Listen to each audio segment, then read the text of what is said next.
네, 안녕하십니까. 신지식인 정인태입니다. 저는 국립한국복지대학교 특임교수를 역임했습니다. 한우농가 이대로 몰락하는가 정부 대책은, 이 주제로 말씀을 드리겠습니다.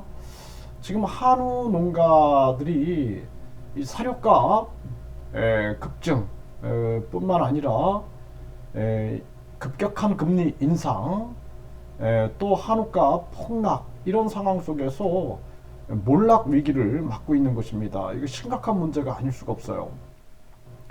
4차 산업혁명이다 해가지고 인공고기, 배양고기라 그러죠. 배양육, 인공육, 이 시장이 지금 쳐들어오고 있는 거죠.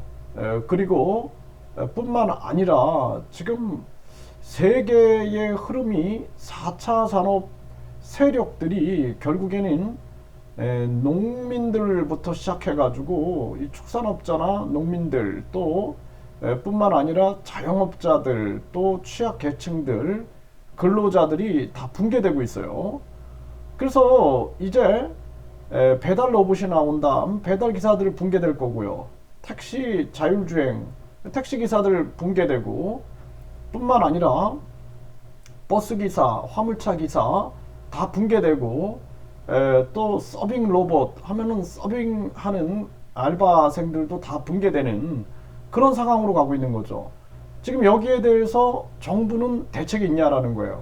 계속 지금 부익부 빈익빈으로만 몰아가고 있는 겁니다. 결국에는 빈부격차를 당연시하는 4차 산업은 국민들이 거부하지 않으면 안 된다. 저는 그렇게 생각을 하고요. 지금 이 한우 농가가 아주 심각한 그러한 정황이고요. 한우 농가 사료 업체 농가 죽어도 모르쇠 일관한다. 가격 인하를 호소하고 나선 겁니다. 이거 정부가 나서야 됩니다. 정부가 나서서 이 사료에 대해서 지원을 해주든 해가지고 정책을 펼치지 않으면 안 될 정황이다. 이게 아주 심각한 문제가 아닐 수가 없어요. 이 급격한 금리 인상과 전쟁, 우크라이나 러시아 전쟁들이 터져가지고 이 속에서 단순간에 이 어려움으로 인하여 붕괴되면 다시 세우기는 너무나 어렵다라는 것입니다. 이 부분을 정부가 인식해야 돼요. 지금 뭐 미분양 아파트는 뭐 사준다 이런 얘기를 하면서 정작 고통받고 있는 그러한 다양한 분야에 대한 인식을 안 하고 있어요. 공급망을 빨리 확대해야 되고, 정부가 나서서 사료 같은 경우에도 동남아라든지 또는 다른 많은 국가들을 찾아다니면서 공급망을 확대해야 되고, 뿐만 아니라 빨리 금리를 인하해야 한다는 것입니다. 금리를 인하해서 이 가계와 기업, 생산, 투자, 소비, 이 분야를 활성화시키지 않으면 이 지금 차례로 취약계층들부터 붕괴될 수밖에 없는 상황으로 가고 있는 거죠. 네, 강원도 내 한우 사육 농가 폐업이 현실화되고 있다라는 것입니다. 한우 가격 하락 당분간 지속 우려. 이게 너무나 이상한 일이 벌어지고 있는 거죠. 한우는 가격이 계속 하락하고, 그리고 반면에 사료값은 올라가고 금리는 올라가고 버텨낼 수가 없는 겁니다. 이거는 네, 속값 떨어지는 게 순식간이다. 한우 농가가 한숨을 쉬고 있다라는 것입니다. 네, 한우 농가 생계 달려 있다. 사료 업계 가격 인하를 호소하고 있는 거죠. 네, 그래서 이 옥수수, 소맥, 대두박 등 모든 원료가 가격 하락으로 인하 요인이 발생됐다라는 것입니다. 네, 그래서 지금 2020년 대비해서 60% 이상 가격이 올랐다라는 거예요. 이거 정부도 나서가지고 개입을 하지 않으면 안 된다라는 생각을 하고, 이 4차 산업 세력들이 장난질을 못하게끔 국민들은 날카롭게 4차 산업 독점 세력들을 감시해야 한다. 저는 그렇게 또 생각을 합니다.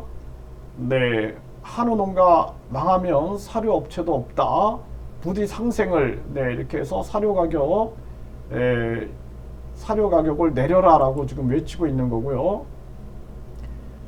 도매가는 역대급으로 떨어졌는데 여전히 비싼 한우값. 네, 범인은 바로 결국에는 이 한우가 생산하고 출하하고 도매, 소매로 이어지게 되는데 결국에는 이런 상황 속에서 이 소매가 문제가 되고 있다라는 거죠. 소매가가 꿈쩍하지 않는다라는 거예요. 이 소매가 예를 들어서 정육점에 들어갈 때는 1781만 원인데 슈퍼마켓에서 1875만 원, 대형마트에서는 2383만 원, 백화점에서는 3319만 원으로 올라가고 있다는 거죠. 이러한 구조를 변화시켜야 된다. 제가 이번에 서울에 고향에 가니까 아예 그냥 그 한우 9,900원 이렇게 막 써 있더라고요. 그래서 바로 생산지에서 바로 가져와서 싸게 판다 이렇게 광고를 하고 있더라고요. 그래서 이거 뭔가 이 부분, 이 지금 유통 구조에 대해서도 이 부분도 개선하지 않으면 안 되겠다 이런 생각을 하게 되고요. 인공육 성장, 전통 육류 시장 위협 요인, 인공고기, 그러니까 한마디로 말해서 이 배양육이죠. 이 시장이 지금 오고 있고 이 시장이 오기 위해서는 한우 농가가 붕괴돼야만 하는 것이죠. 그래서 이 대기업들이 축산업에 진출하게 되고 중소 농가들은 붕괴되고 그리고 인공육 시장이 몰려오고 있는 거예요. 그래서 세상이 결국에는 4차 산업 지배 세력들은 자연스럽게 한우 농가들을 붕괴시켜야 될 겁니다. 그러기 위해서는 계속 이제 자기들이 추구하고 있는 배양육 시장이라든지 인공고기 시장을 만들어가기 위해서는 지금 사실상 사료업체나 농가가 상생하지 않으면 안 된다라는 거예요. 어디가 움직이고 있는가? 지금 단순간을 바라보면 안 되고 멀리 길게 바라봐야 된다. 꼭대기에서 조종하고 있는 작자들이 4차 산업 지배자들, 4차 산업 독점 세력들이다. 앞으로 이제 인공육이나 배양육 홍보는 굉장히 크게 일어날 겁니다. 그리고 농촌도 농민들이 몰락하면서 결국에는 4차 산업식의 스마트팜 형태로 해가지고 결국에는 대기업들이 농업에 진출하면서 그쪽 분야가 계속 기존의 그러한 농가나 축산업들은 붕괴되게끔 그렇게 만들어져 가고 있는 거죠. 이러한 부분들을 냉철하게 바라보지 않으면 안 된다 이렇게 말씀을 드립니다.